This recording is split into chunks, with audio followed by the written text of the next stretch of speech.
नमस्कार साथियों, मैं नवीन कुमार आप सभी का स्वागत करता हूं हमारे एनके सर विद्यापीठ यूट्यूब चैनल पर। तो साथियों, संविधान के बारे में हम पढ़ रहे हैं दोस्तों। संविधान का पार्ट 1 मैंने आपको करा दिया है। आज हम पार्ट 2 स्टार्ट करते हैं दोस्तों। संविधान के नोट्स आपको कराता हूं दोस्तों मैं। तो देखिए दोस्तों, अब हमारा हेडिंग है 1919 का भारत शासन का अधिनियम दोस्तों। ये एक्ट होते हैं दोस्तों, अधिनियम होते हैं हमारे कि 1919 के अधिनियम में क्या-क्या बातें कही गई थी या इसमें क्या-क्या कार्य किए गए थे दोस्तों। तो देखिए दोस्तों, आपको हेडिंग डालनी है 1919 का भारत शासन अधिनियम दोस्तों। तो देखिए दोस्तों, सबसे पहले बात आती है कि इसमें इसे मॉन्टेस्क्यू चेम्सफोर्ड सुधार कानून भी कहा गया है दोस्तों। किसको? आपका आंसर हो जाएगा दोस्तों 1919 का भारत शासन अधिनियम को मॉन्टेस्क्यू चेम्सफोर्ड सुधार कानून भी कहा गया है। इसकी घोषणा दोस्तों 20 अगस्त 1917 से प्रारंभ की गई थी, जिसके प्रावधान निम्नलिखित हैं दोस्तों। देखिए, प्रांतों में द्वैध शासन प्रारंभ होगा दोस्तों, ठीक है ना। इसके तहत जिसका जनक कौन हो जाता है दोस्तों? लियोनेल कार्टेस हो जाता है। ओके, विषयों का प्रारूप होगा दोस्तों, भागों में बांटा गया है। ओके, और नंबर 1 है दोस्तों, यानी कि देखिए विषयों का प्रारूप 2 भागों में बांटा गया है दोस्तों। कौन कौन से? आरक्षित और हस्तांतरित दोस्तों। ओके, चलो आगे देखते हैं दोस्तों। आरक्षित विषयों पर गवर्नर जनरल और उसकी कार्यकारिणी शासन का क्या होगा दोस्तों? कार्यकारिणी का शासन था, जो किसी के प्रति उत्तरदायी नहीं थी। जो इसकी कार्यकारिणी जो समिति थी दोस्तों, इसकी किसकी? गवर्नर जनरल की। वह किसी के प्रति उत्तरदायी नहीं होती है दोस्तों, यानी किसी को जवाब देने के लिए या किसी कार्य के लिए उत्तरदायी नहीं होती थी। इसमें प्रमुख विषय रक्षा, वित्त, जेल, पुलिस, विदेशी संबंध, ईसाइयों के कानून, अंग्रेजी शिक्षा, सिंचाई आदि रखे गए हैं दोस्तों। ओके, किस चीज में? आरक्षित विषयों पर। ओके, जैसे कि स्थानीय शासन हो जाता है दोस्तों। ओके, कि हमको गांव में किस प्रकार का शासन करना है, तहसील पर किसका करना है, जिला स्तर पर किस प्रकार का कार्य करवाना है दोस्तों। ओके, आगे देखिए दोस्तों, मनोरंजन, कृषि, सहकारिता, पर्यटन दोस्तों। ओके, तो ये इस प्रकार के क्या रखे गए हैं दोस्तों? आरक्षित में। आगे देखते हैं दोस्तों। भारत में द्विसदन विधायिका बनाई गई दोस्तों। ओके, जिसका एक सदन केंद्रीय विधानसभा, जिसमें 104 निर्वाचित व 41 मनोनीत सदस्य थे दोस्तों। ओके, तथा दूसरा सदन राज्य परिषद रखा गया, जिसकी सदस्यों की संख्या 60 रखी गई दोस्तों। इसमें भी मनोनीत 27 व निर्वाचित 33 सदस्य थे दोस्तों। ओके, चलिए आगे देखते हैं दोस्तों। ब्रिटेन में एक हाई कमिश्नर का, यानी कि हाई कमिश्नर का पद सृजित किया गया दोस्तों। पद आएगा यहाँ पर की जगह दोस्तों पद सृजित किया गया।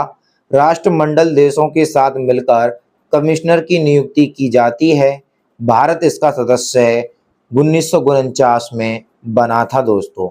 ओके, चलो आगे देखते हैं दोस्तों। फेडरल लोक सेवा आयोग का गठन किया गया था, किसमें दोस्तों? 1919 के अधिनियम में दोस्तों। ओके, महिलाओं को समिति क्षेत्रों में मतदान डालने का अधिकार दिया गया, किसमें? 1919 के अधिनियम में। सांप्रदायिक निर्वाचन का विस्तार किया गया दोस्तों। ओके, आगे देखते हैं दोस्तों। यह अधिनियम 1 अप्रैल 1921 से प्रारंभ हुआ और 1 अप्रैल 1937 तक रहा था दोस्तों। कौन सा? 1919 का भारत शासन अधिनियम दोस्तों। आपसे पूछे कि इसका जो कार्य, इस अधिनियम के अंतर्गत जो भी कार्य थे वे कब से प्रारंभ किए गए दोस्तों? 1 अप्रैल 1921 से और 1 अप्रैल 1937 तक यह रहा दोस्तों, यानी कि 16 वर्ष दोस्तों। बाल गंगाधर तिलक ने इसे एक बिना सूरज का अंधेरा कहा था दोस्तों, ठीक है ना। ये इंपॉर्टेंट लाइन है दोस्तों, आपको अच्छी तरीका से पढ़नी है। चलो आगे देखते हैं दोस्तों। इसकी समीक्षा के लिए 10 साल बाद एक रॉयल कमीशन के गठन का प्रावधान किया गया था दोस्तों। ओके, तो ये हो जाता है दोस्तों हमारा 1919 का भारत शासन अधिनियम दोस्तों। अब हम पढ़ते हैं 1935 का भारत शासन अधिनियम दोस्तों। तो देखिए दोस्तों, अब हम पढ़ते हैं 1935 का भारत शासन अधिनियम दोस्तों। आपको हेडिंग डाल के इसको लिखना है और इसके अंतर्गत जो भी पॉइंट आते हैं वह आपको अच्छी तरीक़ा से लिखने हैं दोस्तों। तो देखिए दोस्तों, इसमें सबसे पहली बात आती है कि 1928 की नेहरू रिपोर्ट पे प्रदर्शित की गई दोस्तों। 1929 में लाहौर अधिवेशन पूर्ण स्वराज की मांग की गई थी दोस्तों।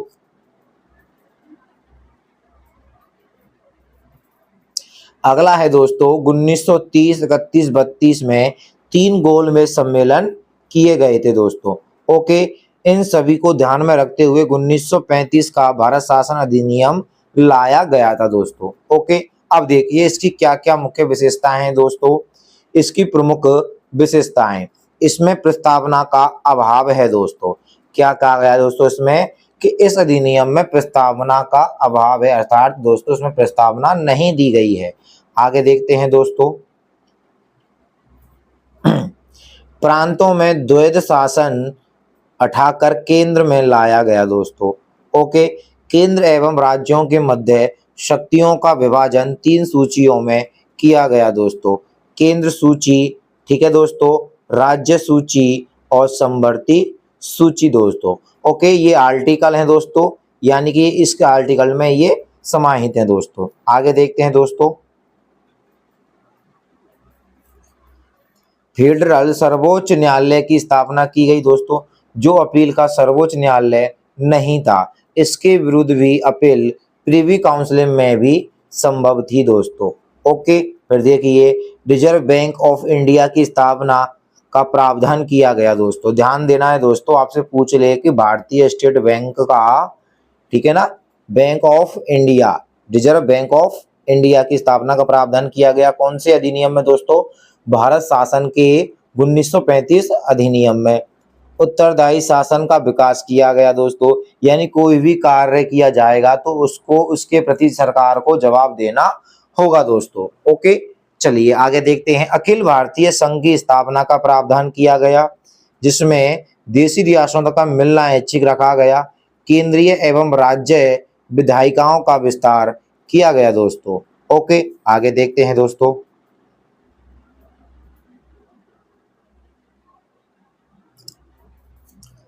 पंडित जवाहरलाल नेहरू ने इस अधिनियम को एक ऐसी मोटर कार की संज्ञा दी जिसमें ब्रेक अनेक हैं लेकिन इंजन ही नहीं है दोस्तों।